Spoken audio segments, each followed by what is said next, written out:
안녕하십니까. 저는 이제 40 중반을 향해 달려가고 있는 아이를 키우고 있는 엄마입니다. 결혼을 한 이후에 저에게 벌어진 믿기 힘든 일에 대해 이야기를 나누고 현명한 조언을 얻고 싶은 마음에 이렇게 사연을 올리게 되었습니다. 유년 시절부터 쭉 이어져 온 인연이 저에게 아주 뜻밖의 해프닝을 가져오게 되었고, 그 일로 인해서 저의 마음에도 구원을, 그리고 다른 사람에게도 복합적인 감정을 만들어내게 되었습니다. 참 어떻게 이 일을 설명해야 좋을지 모르겠지만 차근차근 처음부터 이야기를 한번 풀어보려고 합니다. 어떻게 보면 드라마보다 더 드라마 같은 제 인생 이야기. 이게 정말 현실에서 일어난 일인가 싶을 정도로 대단히 충격적인 이야기를 한번 써내려가도록 하겠습니다. 제 이야기를 듣고 여러분도 저와 같은 선상에 있다면 용기를 가지시고 본인만의 행복을 찾으시기를 바라면서 지금부터 시작하도록 하겠습니다. 저는 어릴 때 가난하진 않았지만 가난에 가까운 삶을 살고 있었습니다. 부모님께서는 집과 가까운 시장에서 작지도 크지도 않게 채소 가게를 운영하시면서 저를 키워내셨습니다. 가게를 열 정도면 나름 풍족한 생활을 하지 않았겠냐 하시는 분들도 있는데, 채소를 팔아봐야 가게 월세 내고 생활비를 제외하면 남는 돈이 별로 없었습니다. 그러니 저를 위해 부모님께서 쓸 수 있는 돈이 매우 한정적이었습니다. 물론 제가 욕심이 많은 아이는 아니었기에 화목한 가정을 이어질 수 있었습니다. 저는 부모님께서 고생하시며 벌어들인 돈을 함부로 사용하면 안 된다고 어릴 때부터 가정교육을 받았기 때문에 주어진 형편에 만족하면서 살았습니다. 우리 부모님께서는 빠듯하게 한 달을 벌어먹고 사시는 분들이었지만 없는 사람들을 늘 챙기고 도우며 사셨습니다. 채소 가게에서 팔다 남은 감자, 고구마부터 시작을 해서 시들시들해지는 상품들, 그러니까 먹는 데는 문제가 없어도 상품 가치가 떨어지는 상품들은 없는 사람들에게 나누시며 살았습니다. 특히 저희가 다세대 주택에 새를 들어 살고 있었는데 우리 옆집에 살고 있는 단칸방 식구들에게 그렇게 잘해주셨습니다. 우리 집도 아주 작은 16평짜리 방 2개 딸린 집이었지만 옆집에 사는 식구들이 밥이라도 굶을까봐 매번 감자와 고구마를 삶아서 주셨습니다. 솔직히 어린 나이에는 우리 집도 힘든데 왜 그렇게 남을 도우며 사시려고 할까, 그 돈을 모았다면 더 큰 집에 갈 수 있지 않았을까 하는 생각을 하기도 했습니다. 하지만 부모님께서는 나중에 다 복이 되어 돌아오는 것이라며 남에게 베푸는 것을 아깝게 굴지 말라고 하셨습니다. 옆집에 사는 가족들은 옆집 오빠와 옆집 오빠 부모님으로 구성되어 3명이 살고 있었습니다. 옆집 오빠는 저보다 8살이나 많은 오빠였는데 제가 초등학생일 때 이미 대학생이던 오빠였습니다. 대학 등록금을 마련하기 위해서 틈틈이 일을 하며 정말 열심히 살던 오빠는 끼니를 제때 챙기지 못해서 항상 배고파했었습니다. 그런 오빠가 안쓰러웠던 저희 어머니께서는 매번 옥수수며 감자며 아침이고 저녁이고 오빠를 마주칠 때마다 손에 들려주시면서 배고프면 일이 손에 안 잡힌다고 걱정을 하셨습니다. 옆집 오빠는 처음에는 부담스럽다면서 거절을 했었지만 나중에 들어서는 꼬박꼬박 받아주면서 너무나도 감사하다고, 이 은혜에 절대로 잊지 않겠다고 부모님께 인사를 했었습니다. 가난으로 인한 자격지심도 전혀 없었고 본인이 스스로 할 수 있는 일에 매진하면서 성실하게 사는 아이라며 부모님은 옆집 오빠를 매번 칭찬하셨습니다. 저는 어린 나이에 옆집 오빠에게 질투를 한 적도 몇 번 있었습니다. 부모님께서 매번 입에 침이 마를 정도로 오빠를 칭찬하셨기 때문이었습니다. 제가 중학생이 되었을 때 오빠는 군대에 가게 되었고, 제가 고등학생이 되었을 때 제대를 하고 대학에 복학을 했는데 그때 처음 오빠를 대면했습니다. 어릴 때는 제가 대학에 대한 정보가 전혀 없었고 그냥 오빠가 공부를 잘하는 학생이었다는 정도만 들어서 모르고 있었죠. 알고 보니 오빠는 엄청나게 유명한 명문대 장학생으로 입학을 했던 학생이었던 것입니다. 초등학생 때는 몰랐지만 대단한 사람이었던 거죠. 고등학생이 된 제 눈에는 적어도 그렇게 보였습니다. 아무튼 오빠는 대학을 졸업하게 되었고 교수님의 추천으로 대학원에 진학을 하게 되었다고 했습니다. 그즈음 제가 수능 공부를 해야 할 시점이었는데 제가 학원을 다녔던 것도 아니고 공부에 엄청난 취미가 있었던 것도 아니라서 성적이 바닥을 기어다니고 있었거든요. 학원을 보내주겠다는 부모님의 말에 저는 무한한 고민에 빠지게 되었습니다. 학원비가 한두 푼도 아니고 부모님의 돈벌이가 넉넉한 것도 아니었으니까요. 거기다가 학원을 다닌다고 제 성적이 수직 상승할 것 같지도 않았고 학교에서 배운 공부에 충실하며 수능을 보겠다고 했지만 현실의 벽은 너무나도 높았습니다. 공부도 재미가 없고 흥미도 떨어지고 하니 손을 놓아버리게 됐고 대학은커녕 공장이라도 취직을 해서 하루빨리 집안의 보탬이 되어야겠다는 생각도 하게 되었습니다.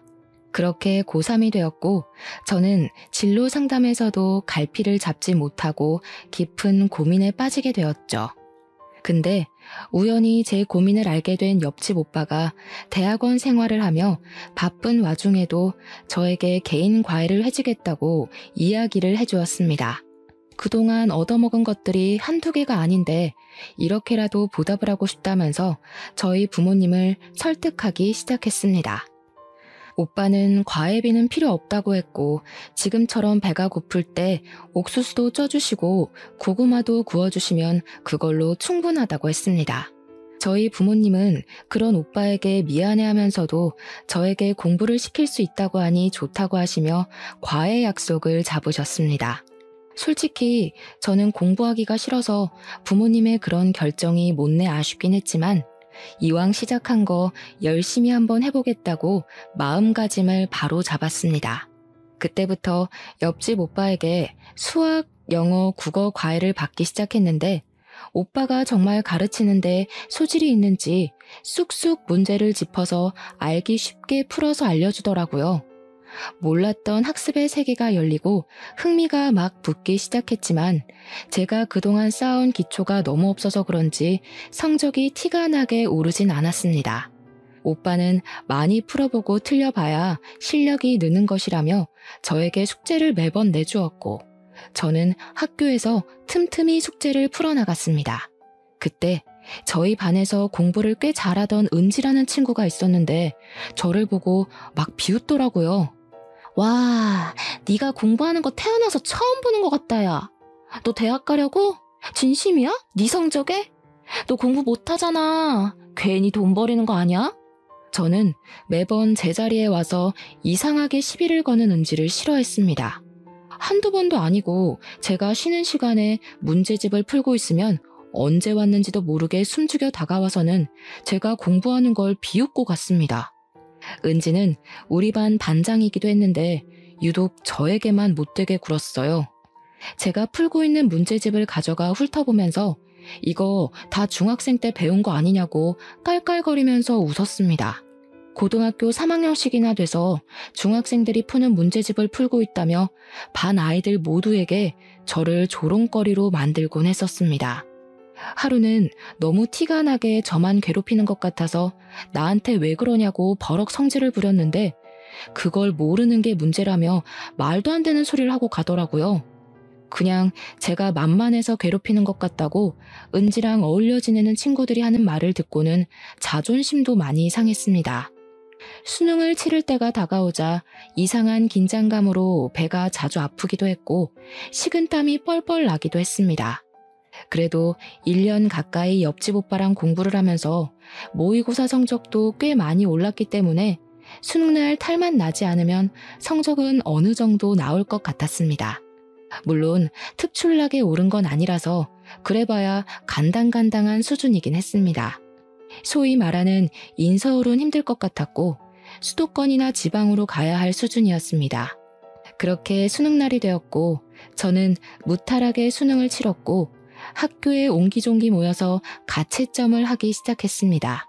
예상했던 것보다 성적이 잘 나왔지만 아무리 생각해도 서울에 있는 4년제 대학은 가지 못할 것 같아서 조금 서글퍼졌습니다. 이럴 줄 알았으면 미리 공부를 할 걸 그랬다 하는 생각도 했고요. 명문대에 다니는 옆집 오빠가 열심히 알려줬는데 성적이 높지 못해 미안한 마음도 들었습니다. 은지는 제 옆에서 일부러 들으라는 듯이 전체 1등급이 나왔다면서 자기는 서울 명문대에 합격할 것이라고 자랑을 했습니다. 수능이 끝났으니 이제 자유라는 생각이 들어서 신나게 노느라 바빴던 어느 날 어머니께서 저에게 빨리 집으로 들어오라는 연락이 왔습니다. 잘 놀고 있는데 부른다며 투덜대며 집으로 들어갔는데 집안 공기가 이상하더라고요. 어머니께서는 저에게 까만 옷을 던져주셨습니다. 빨리 갈아입으라고 처연하게 이야기를 하시는데 느낌이 쎄해서 옷을 갈아입고 어머니를 따라 나섰습니다. 그런데 저를 끌고 장례식장으로 가길래 저는 덜컥 심장이 내려앉는 기분이 들었습니다. 저희 아버지에게 무슨 일이 생긴 건가 했는데 장례식장에 옆집 오빠 혼자서 자리를 지키며 울고 있는 게 아니겠습니까? 영정사진을 보니 옆집 오빠의 부모님의 얼굴이 있더라고요. 사고가 나서 두 분이 한날 한시에 돌아가시게 되었다는 소리를 듣고 얼마나 깜짝 놀랐는지 모릅니다. 저희 부모님께서는 3일 내내 채소 가게도 닫으시고 장례식장을 지키셨고 저도 장지까지 따라가 고인의 명복을 빌었습니다. 옆집 오빠는 엉엉 소리를 내며 울면서도 저희 가족에게 고마워했습니다. 그렇게 며칠을 빠짐없이 옆집 오빠를 챙기고 상심이 클까 챙겼었는데 장례를 치른 지 3개월이 되지 않아서 옆집 오빠가 저희 집을 찾아왔습니다. 대학원 교환학생 프로그램에 선정이 되어서 아주 좋은 기회를 얻게 되었다고 학교에서 보내주는 유학길에 오르게 되었다고 했습니다. 저희 가족은 진심으로 축하를 해주었고 오빠는 살던 집과 살림살이 모두 처분하고 미련 없이 유학길에 오르게 되었습니다. 한동안은 연락이 닿았지만 그것도 오래가지 못했고 옆집 오빠와의 인연은 그렇게 끊어지게 되었습니다. 저는 지방에 있는 대학으로 입학을 하게 되었고 저희 부모님은 여전히 그 자리에서 채소 가게를 운영하며 사셨습니다. 대충 성적에 맞춰서 대학과 학부를 골랐던 터라 대학 생활의 재미도 느끼지 못하고 시간만 때우고 있었던 어느 날이었습니다. 제가 지방에 있는 대학에 진학을 했기 때문에 통학을 할 수 없어서 학교 근처 원룸에서 자취를 하고 있었습니다. 자취집에 자주 놀러오는 동아리 친구 한 명이 도예과를 다니고 있었는데 과방에 한번 놀러오라고 해서 할 일도 없고 심심해서 과방을 찾아갔습니다. 도예과 친구들이 물레를 가지고 흙으로 도자기를 빚으며 과제에 제출할 작품들을 만지고 있는데 이상하게 재미가 있어 보이더라고요. 친구가 곧 시험과 재제출을 해야 해서 도자기를 만들어야 한다고 물레를 밟으며 저와 이야기를 하는데 이야기에 집중이 되지 않고 자꾸 물레가 눈에 밟히는 겁니다. 그래서 친구에게 나도 한 번만 해보면 안 되냐고 너무 재미있어 보인다고 물어보니까 친구가 막 웃더라고요. 이게 강약 조절이 엄청나게 필요한 작업이라면서 분명 모양이 휘고 이상해져서 마음처럼 안 될 거라고 한번 해보라고 했습니다. 친구가 밟았던 느낌을 최대한 살려보면서 손으로 이리저리 모양을 매만지는데 그럴듯하게 나오더라고요. 그래서 와 너무 재미있다 하는데 친구가 저를 멍청한 얼굴로 보고 있더라고요. 야, 이거 한 번에 이렇게 하는 사람 처음 봐. 너 이쪽에 소질 있는 거 아니냐? 내가 원래 잡기에 능하긴 하는데 손재주도 있는 편이라고 하더라. 나도 한번 해볼까? 어떤 거 같아?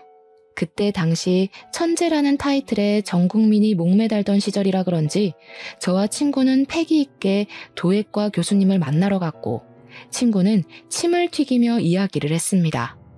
20살의 패기였을까요? 지금 생각해보면 고작 물레 한번 돌린 것으로 교수님을 찾아가서 소질이 있네만의 이야기를 했다는 게 너무나도 부끄럽습니다. 하지만 어린 나이에 치기 어린 패기를 교수님께서 예쁘게 봐주신 덕분에 저는 교수님 앞에서 물레를 밟으며 도예를 시작할 수 있었습니다. 몇 주간 실습하는 곳에서 도덕 강의를 들으며 손맛을 익혔더니 교수님께서 진짜 소질이 있는 것 같다고 전과를 해볼 생각이 없냐고 하셨습니다.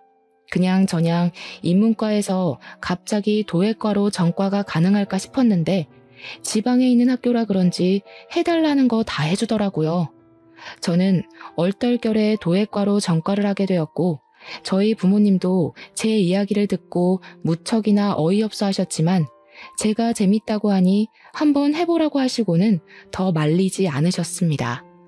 저는 충동적인 결정임에도 불구하고 4년을 도예과에 다니면서 실력이 쑥쑥 늘기 시작했고 원래 도예과 특성상 취업이 힘든 편임에도 불구하고 교수님의 추천서를 받아냈습니다.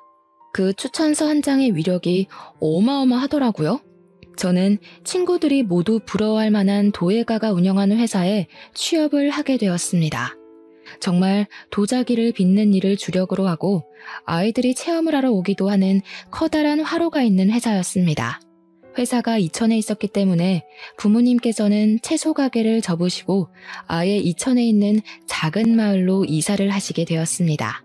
마을 자체도 작고 조용했고 적당한 생필품을 동네 슈퍼에서 파는 그런 동네였는데 온 가족이 이주를 하게 되면서 제가 벌어오는 돈으로 생활을 하기 시작했습니다. 사실 그 돈으로 세 가족이 살기에는 조금 빠듯하긴 했습니다. 그런데 정말 하늘이 도우신 건지 우리 부모님이 나눠 살던 복이었는지 그 마을 바로 옆에 큰 도로가 생기고 대기업 회사가 들어오게 되면서 농사나 지을까 하고 서울에 있던 모든 걸 정리한 돈으로 산 땅값이 어마어마하게 올랐습니다. 정말 20배 가까이 땅값이 오르는 덕분에 저희는 바로 그 땅과 집을 팔고는 회사와 조금 더 가까운 위치에 시내의 아파트를 구매하게 되었습니다. 갑자기 큰 돈이 생기니 어안이 벙벙했지만 허투루 쓰지 않고 우리 세 가족이 평생 아끼며 살자고 손가락 걸고 약속을 했습니다. 부모님께서는 남을 도우며 살아서 얻게 된 복이라고 참으로 좋아하셨습니다. 도예 회사에 다니면서 남들보다 더 땀을 뻘뻘 흘려가며 일을 했는데 사실 도예가로서의 삶이 참 힘듭니다. 월급도 적은 편이고요. 제가 이천에서 계속 일을 하면서 잘하는 건 흙을 빚는 일뿐이라 대기업 같은 데에 입사를 해서 화장품 케이스를 만들고 하는 일이 더 낫지 않나 하는 생각이 들더라고요. 정통 도예 일만 해서는 먹고 살기가 빠듯하다고 느껴졌기 때문이었습니다. 거기다가 대기업이 줄줄이 이천에 공장을 지으면서 저희 도예 회사 옆에도 대기업 반도체 회사가 들어오게 됐는데 사원증을 걸고 있는 회사원들 보니까 멋있더라고요. 저는 매일 흙을 묻히고 다녔는데 그분들은 대기업 로고가 떡하니 박힌 작업복을 입고 거리를 돌아다녔으니까요. 하루는 제가 회사 근처 카페에서 커피를 마시고 있었는데 어떤 남자가 저에게 오더니 아주 수줍게 휴대폰 번호를 알려줄 수 있냐고 물어보더라고요. 저는 살면서 제 번호를 물어본 남자가 그분이 처음이었기 때문에 의심부터 했습니다. 저 도 안 믿어요. 사이비도 안 믿고요. 대출도 안 할 거고 장기도 안 팔 건데요. 근데 제 말이 엄청나게 웃겼는지 처음에는 무슨 소리인가 하고 저를 보다가 빵 터져서 배를 잡고 웃더라고요. 앞에서 그렇게 웃어대니까 제가 너무 오버를 했나 싶어서 얼굴이 달아올라 커피를 벌컥벌컥 마셨습니다. 제가 며칠 동안 이 카페에 와서 그쪽을 봤는데 아무리 봐도 제 스타일이셔서 그래요. 번호 좀 알려주세요. 혹시 여기 S기업 다니시는 분이세요? 아니요. 아쉽게도 저는 반대편에 있는 도자기 회사에서 도자기 만드는 일을 하고 있어요. 우와, 정말 멋있는데요. 도예가라는 말씀이시잖아요. 요즘 잘 없는 직업 아닌가? 저도 나중에 도자기 한번 만들러 가봐도 되나요? 번호 좀 알려주세요. 그분은 저에게 계속해서 번호를 알려달라고 졸랐고 저는 어차피 한 번뿐인 인생인데 괜찮지 않을까 싶어서 번호를 알려주었습니다. 번호를 준 게 허락으로 생각한 건지 그 뒤로 자주 연락이 오곤 했습니다. 물론 저도 마음에 들지 않았으면 딱 잘라 거절을 했겠지만 그건 또 아니었어요. 대화를 나누다 보니 위트가 있는 사람이라는 걸 알게 됐고 생각보다 배려도 넘치는 사람이라는 생각이 들었습니다. 연락이 오지 않을 때는 서운하기도 하고 뭘 하는지 궁금하기도 했고요. 그렇게 시간을 보내다 보니 자연스럽게 연애라는 걸 시작하게 되었습니다. 연애하는 기간 동안 무척이나 순조로웠고 2년이라는 시간을 훌쩍 보내게 되었습니다. 제 나이 30이 되어서 결혼을 하자는 프로포즈를 받게 되었고 시댁에 인사를 드리러 가게 되었습니다. 남편에게는 여동생이 하나 있었는데 남편보다 일찍 결혼을 하고 아이도 낳고 미국에서 지내고 있다고 이야기를 하더라고요. 결혼식 날에 올 수 있을지 잘 모르겠다고 겸연쩍게 시부모님께서 이야기를 하는데 나중에라도 인사를 드리면 되지 않겠나 싶어서 대수롭지 않게 생각했습니다. 시댁 어르신들도 다행히 저를 예쁘게 봐주셨고 저희 부모님께서도 대기업에 다니는 남편을 좋게 봐주셔서 결혼을 하게 되었습니다. 상견례 자리에서도 재산을 공개하고 예단 예물 이야기를 하다 보면 서로 빈정이 상하는 경우가 있다고 하던데 저희는 그런 게 전혀 없었습니다. 평생 봉사를 하며 남을 위해 살아온 저희 부모님과 시부모님의 대화가 무척이나 잘 통했고 집안 가훈이나 분위기도 비슷해서 걸림돌이 될 게 없었습니다. 시부모님은 탄탄대로를 살아오신 분이라 평생을 봉사하며 살아오신 저희 부모님께 진심으로 존경한다고 이야기를 하셨습니다. 우리 부모님께서는 가방끈이 짧은 저희 가족을 대단한 사람인 양 봐주셔서 감사하다고 대답을 하셨고요. 훈훈한 분위기에서 상견례 자리가 끝나게 되어 가슴 졸일 일은 없었습니다. 무엇보다 남편이 명문대를 졸업하고 대기업을 다니고 있었기에 제가 부족해 보일지도 모른다고 생각했는데 시부모님은 그런 걸 전혀 생각하지 않는 분이셨습니다. 훈훈한 자리 끝에 결혼식 날짜가 다가오게 되었고 참석이 불투명하다고 했던 신우도 결혼식 당일에 드디어 만날 수 있었습니다. 신부 대기실에 찾아와서 저에게 인사를 하는데 신우와 저 둘 다 얼굴이 굳어지고 말았습니다. 신우라고 인사를 한 사람이 다름 아닌 고등학교 시절 저에게 계속 시비를 걸던 우리 반 반장 은지더라고요. 그날 화사하게 웃기만 해야 할 제 얼굴에서 미소가 사라지게 됐습니다. 은지도 저도 둘 다 똥 씹은 얼굴로 인사를 하게 되었죠. 은지 때문에 결혼을 파투내는 건 말이 되지 않으니 저희는 그날 결혼식을 어영부영 잘 올리고 바로 신혼여행길에 올랐고 여행을 마친 뒤 귀국을 했습니다. 시댁에 인사를 드리러 갔는데 당연히 미국으로 돌아갔을 거라고 생각했던 신우가 떡하니 시댁에 있더라고요. 시댁 분위기는 이상하게 살얼음판이었고요. 이게 무슨 분위기인가 싶었는데 신우가 폭탄을 제대로 터뜨렸더라고요. 나 이혼하고 한국으로 아예 들어오게 됐어. 우리 아들도 당연히 한국에서 내가 키우기로 했고 당분간은 시댁에서 지내려고. 글쎄 우리 남편이 노란머리 여자랑 바람을 피웠지 뭐야? 내가 어이가 없어서 자존심이 상해서 도저히 그 남자랑 못 살겠더라고. 한국에서 명문대도 졸업했고 미국에서 공부까지 한 사람인데 여기에 내가 일할 자리 하나 없겠어? 나도 고향이 그리웠었는데 잘 됐지 뭐. 시부모님은 갑작스런 신우의 말에 머리를 싸매고 누우셨고 신우는 아무렇지 않게 시댁에 자기 짐을 풀고는 뻔뻔하게 눌러붙기 시작했습니다. 그냥 거기서 끝이 났으면 제가 신우 이야기를 할 일도 없었겠죠. 이혼하고 한국에 들어왔다는 것 자체가 자존심이 상한 건지 뭔지 저한테 시비를 걸기 시작하더라고요. 개버릇 남 못 준다고. 저런 식으로 남편의 바가지를 긁어댔으면 남편이 바람을 피우고도 남겠다 하는 생각이 들었습니다. 그러고 보니까 현아 네가 우리 반 밑바닥 성적을 깔아준 덕분에 내신에서 이득 본 친구가 좀 있지 않았니? 너 대학도 지방대 나왔지?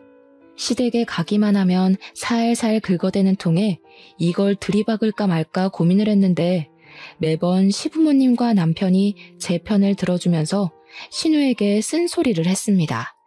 대학을 어디 나왔고 성적이 어떻든 간에 지금 잘 먹고 잘 살면 아무 문제가 없다는 식으로 말입니다.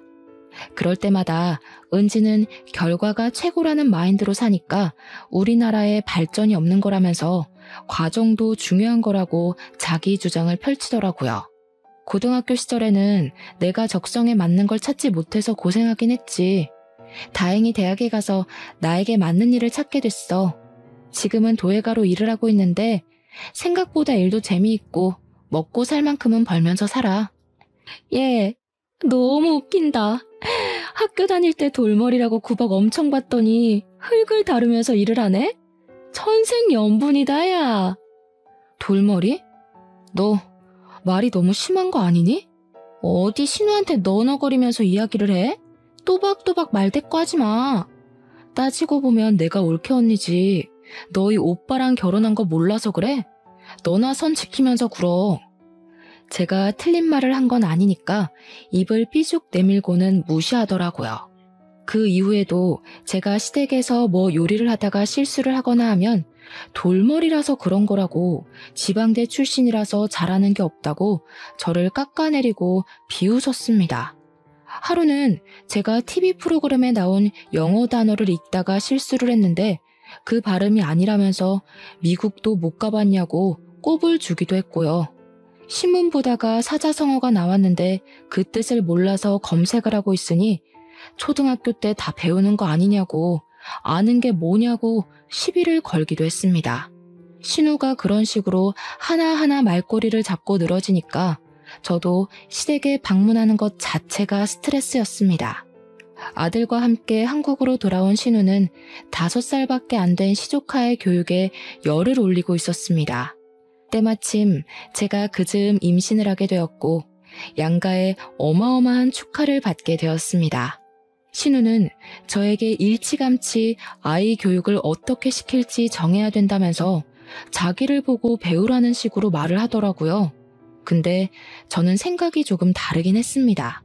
공부를 아무리 해봐야 적성에 맞는 일을 찾는 게 더 중요하다는 생각을 했거든요.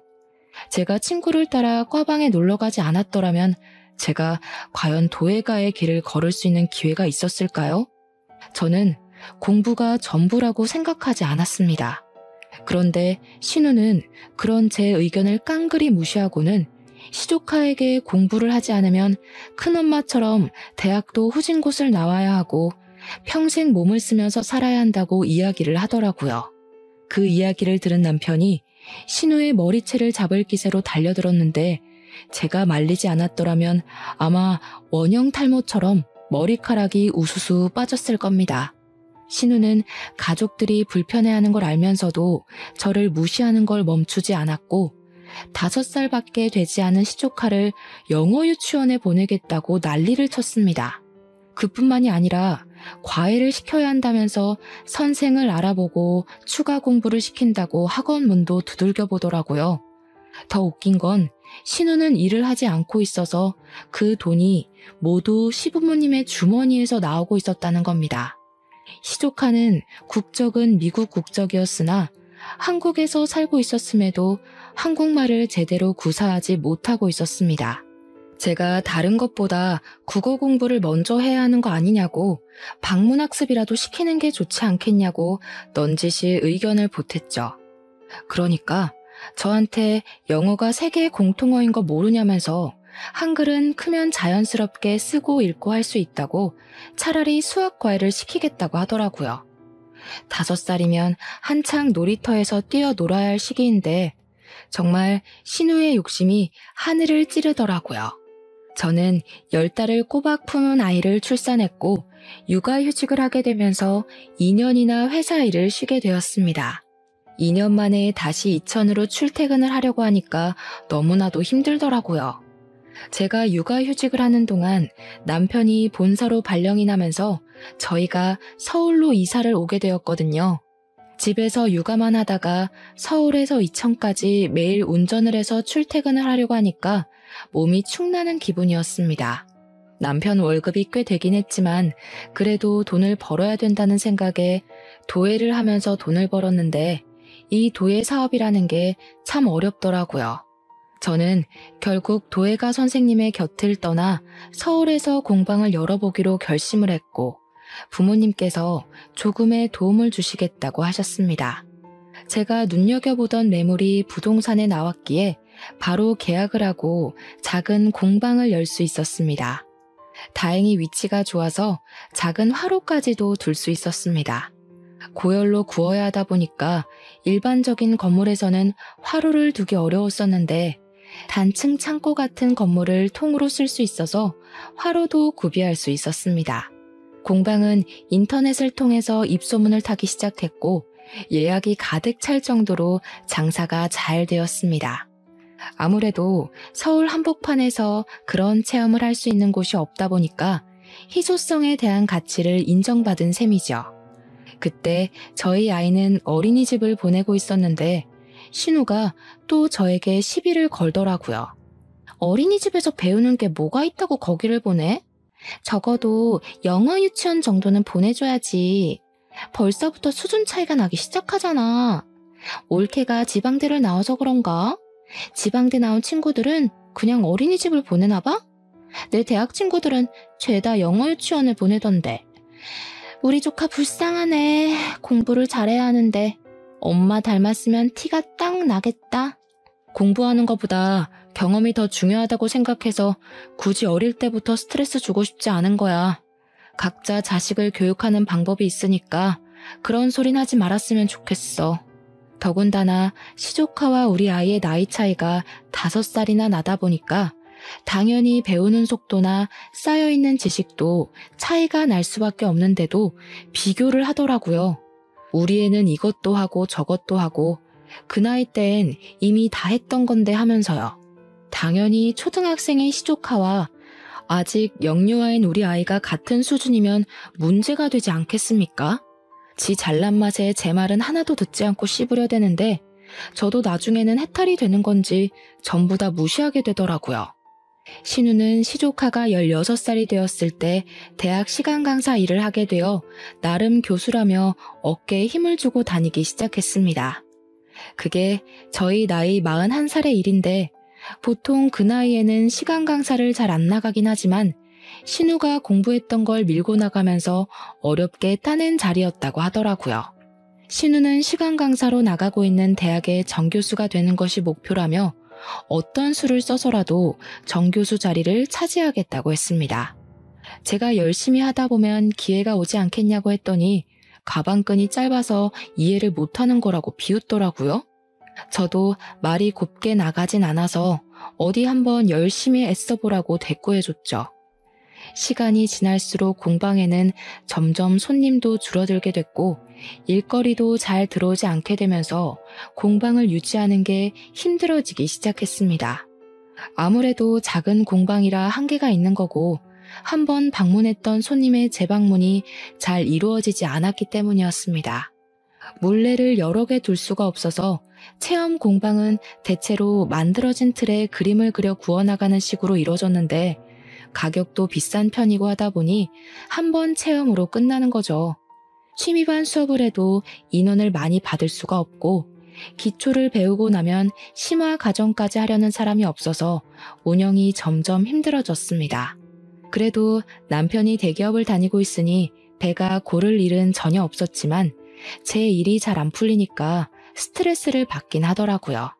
공방이 서울에 있다 보니 월세도 만만치 않았고 무엇보다 손님이 많아야 하는데 그러질 못하고 파리만 날리는 경우도 있으니 앓는 소리가 절로 나오더라고요. 제가 힘들어한다는 걸 알았는지 신우는 시조카에게 저의 험담을 하고 있더라고요. 큰엄마가 공부를 못해서 저런 일을 하는 거라고 돈도 못 벌고 힘들어하지 않냐면서 공부를 잘해야 뭘 해도 편하게 먹고 살 수 있는 거라고 말입니다. 본인이 공부의 끈을 놓지 않고 열심히 한 덕분에 나이를 먹어서도 안정적인 교수 일을 하고 있지 않냐고 하는데 웃기더라고요. 정교수도 아니고 시간 강사 일을 하고 있으면서 교수 타령을 하는 것이 자격지심처럼 느껴지고 나중에는 안쓰럽기까지 하더라고요. 애써 무시를 하며 지내고 있었는데 하루는 신우에게서 급하게 저에게 연락이 왔습니다. 학교에 제출을 해야 할 서류를 두고 갔는데 그 자료가 정직원 채용 원서에 꼭 필요한 것이라면서 저에게 가져다 달라고 하더라고요. 시부모님은 지방으로 골프 여행을 가신 터라 제일 움직이기 쉬운 저에게 부탁을 해왔습니다. 처음으로 신우가 저에게 고분고분하게 말을 하며 계속 부탁한다 빌빌 기길래 한번 도와주자 싶어서 서류를 찾아서 신우가 일하는 대학으로 찾아갔습니다. 자료를 받자마자 돌변하더니 이런 일에는 쓸모가 있어서 다행이라고 말을 하더라고요. 진짜 어이가 없어서 서류를 찢어버리고 싶었습니다. 이럴 때는 자존심 같은 거 세우지 말고 그냥 고맙다고 말해야 하는 거 아니야? 어머, 너 나한테 고맙다는 소리가 듣고 싶었던 거니? 자존심 세우기는 무슨... 내가 너한테 그런 거 세워서 뭐 한다고 그래. 네가 어디 대기업이라도 다녔으면 내가 너한테 이런 부탁 못 했겠지. 얼마나 다행이니? 네가 공부를 못해서 한가롭게 공방이나 운영하면서 사니까 이런 부탁도 들어주고 내가 이 은혜는 평생 잊진 않을게. 갚을지는 모르겠지만 고맙다 얘. 어쩜 이렇게 말을 재수없게 하는 재주가 있는지 모르겠다. 은혜 갚으라고도 안 하니까 걱정하지 마. 걱정은 무슨? 너 요즘 공방도 잘 안 된다며? 이래서 어릴 때부터 공부를 잘하는 게 중요한 거야. 결국 어떻게든 밥벌이 하려면 똑똑해야 한다니까. 우리 아들도 너랑 나를 보면서 제발 정신 차리고 공부 좀 했으면 좋겠다. 내가 그런 건 또 고마워. 너 덕분에 우리 아들에게 현실감을 알게 해줄 수 있어서. 제가 기가 막혀서 부들부들 떨고 있는데 뒤에서 누가 헛기침을 하더라고요. 신우와 저는 입씨름을 하느라 뒤에 누가 찾아온 것도 모르고 있었습니다. 신우를 향해서 준비 다 됐냐고 물어보는데 이상하게 낯이 익더라고요. 신우가 갑자기 쩔쩔매면서 언제 오셨냐고, 안 그래도 지금 서류 준비를 다 했다면서 학과장님 하면서 콧소리를 내는데 그분이 저를 빤히 보더니 놀란 눈을 하셨습니다. 너 혹시 효나니? 땡땡동 살던 채소가게. 자세히 보니까 저에게 공부를 가르쳐 주었던 우리 옆집 살던 오빠였습니다. 저는 너무 놀라서 오빠 맞냐고 반가움에 방방 뛰었더니 어떻게 여기서 다 보냐고 반갑다고 신우를 무시하고 저에게 달려와 제 손을 잡더라고요. 신우는 황당한 얼굴로 둘이 어떻게 하는 사이냐고 제 옆구리를 찔렀고, 저는 옆집 살던 오빠라고, 제 과외를 해주던 오빠라고 이야기를 했습니다. 그러고 보니 왠지 네가 나한테 무슨 중학생이 풀만한 문제집을 풀고 있냐고 했던 게 생각이 나네. 그거 오빠가 과외할 때 내준 숙제였는데. 오빠 덕분에 대학도 못 갈 것 같았던 내가 대학도 가고 거기서 적성도 찾아서 지금은 도예가로 일하고 있어요. 내가 학교 다닐 때 언제 그랬다고. 참나. 아무튼 인연이 닿으려고 하니까 이렇게 닿네요, 학과장님. 신기하죠? 근데 옆집 오빠는 이미 신우가 저에게 뾰족하게 날을 세우고 했던 말들을 모조리 들었던 것 같습니다. 표정을 굳히고는 풀지 않더니 신우가 내민 서류를 다시 신우 손에 들려주더라고요. 내가 추천서에 사인을 해주긴 좀 어려울 것 같네. 거기다가 내 가족이나 다름없는 사람에게 그런 말을 뱉는 걸 보니 인성도 별로인 것 같구먼. 그런 사람이 대학 강단에 서서 어떻게 아이들을 바른 길로 인도할 수 있겠나? 사회의 모범이 되어야 할 사람인데 말이야. 갑자기 이러시는 게 어디 있어요. 가족이나 다름없는 사람이라뇨. 얘랑 가족은 전데요? 그럼 저랑도 가족이잖아요. 우리가 언제부터 가족으로 묶인 사이였니? 항상 네가 날 무시하고 깎아내리기 바빴지. 오빠, 어떻게 지내셨길래 여기서 학과장을 하고 계신 거예요? 저희 부모님은 채소 가게 접으신 지 오래됐어요. 지금은 이천으로 이사를 가셨고요. 일이 술술 잘 풀리는 덕분에 지금은 노후를 즐기면서 보내고 계세요. 안 그래도 한국에 들어오고 나서 얼마나 찾았는지 몰라. 가게도 사라지고 집도 이사를 하고. 여기서 이러지 말고 커피 한잔 하러 가지.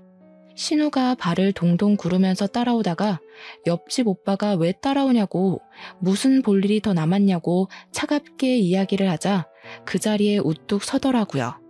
신우가 울상이 되어서 저를 바라보는데 얼마나 고소하던지 20년 묵은 채증이 확 내려가는 듯한 기분이 들었습니다. 옆집 오빠는 미국으로 유학을 가게 된 이후에 학교에서 내어준 장학금으로 미국의 유명 대학원을 졸업했다고 했습니다. 한국으로 돌아와 강사 일부터 시작해서 지금은 학과장까지 오르게 되었다고, 옆집 오빠가 연구하는 분야에서는 영향력이 있는 사람이 되었다고 하더라고요. 대기업 같은 곳에서 초청 강의 제안도 들어오고 하루가 어떻게 돌아가는지 모르게 바쁘게 살고 있다고 했습니다.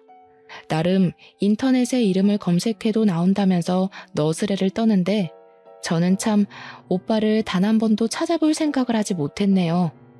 부모님께 전화를 걸어서 옆집 오빠와 연결을 해주기도 하고 오랜만에 만나서 정말 즐거운 시간을 가지게 되었습니다. 그날 이후 신우는 정교수가 되지 못했다면서 저를 원망하기 시작했고 도를 넘어서는 바람에 시댁에서도 구박덩어리가 되었습니다. 당연히 다니던 학교 시간 강사 일에서도 밀리게 되어서 백수나 다름없는 인생을 살게 되었습니다. 저에게 히스테릭하게 굴 때마다 시부모와 남편이 옆에서 제 편을 들어주니 신우는 점점 망가지고 말았습니다. 신우는 모든 스트레스를 시조카에게 풀기 시작했고 문제를 하나라도 틀리면 너 죽고 나 죽는 거다 하면서 시조카를 압박하기 시작했습니다. 자기보다 훨씬 공부를 잘해야 하고 명문대 아주 귀에 피딱지가 않도록 노래를 부른 거죠. 기말고사를 본 시조카는 성적이 원하는 대로 나오지 않자 스트레스를 견디지 못하고 그만 이대로 세상을 뜨겠다고 나쁜 시도를 하고 말았습니다. 새벽에 갑작스러운 시부모의 연락에 남편과 저는 혼비백산하여 응급실을 찾았고 거기서 파리해진 신우를 만날 수 있었습니다. 너 이런 식으로 애한테 스트레스 주고 할 거면 차라리 애를 네 남편에게 보내. 너 때문에 이게 무슨 일이야. 신우는 하염없이 눈물을 뚝뚝 흘리면서 어떻게 그런 소리를 할 수 있냐고 횡설수설했습니다. 내가 정신병이라도 걸린 것 같냐?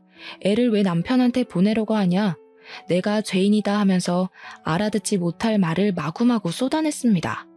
저는 신우가 미웠고 재수없었고 불행하길 바랬지만 시조카가 다치길 원하진 않았습니다. 신우가 나한테 화풀이하던 걸 조카에게 하니까 이렇게 된 거지. 세상 일이 어떻게 신우 맘대로 되겠어? 이제 좀 내려놔. 시조카가 공부를 못하는 것도 아니고 잘하는데 왜 그렇게 애를 압박하고 그래? 한참을 울던 신우가 자기 혼자 있고 싶으니까 다들 집에 가서 기다리라고 하더라고요.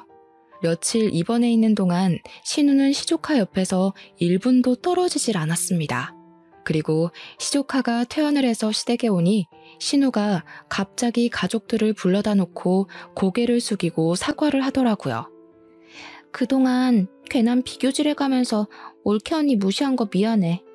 내가 사람을 급으로 나누고 상처 줘서 미안해. 나 이제 욕심 부리지 않고 우리 아이가 하고 싶은 거 하면서 살 수 있게 노력할 거야. 그러면서 애한테 욕심 부리며 살지 않겠다고 공부가 전부가 아니라는 걸 너무 늦게 깨달았다고 하더라고요. 며칠이나 가려나 했는데 신우는 정말 굳은 결심을 한 건지 그 뒤로 저희 부모님을 따라서 보육원과 고아원에 봉사를 하러 다니더라고요.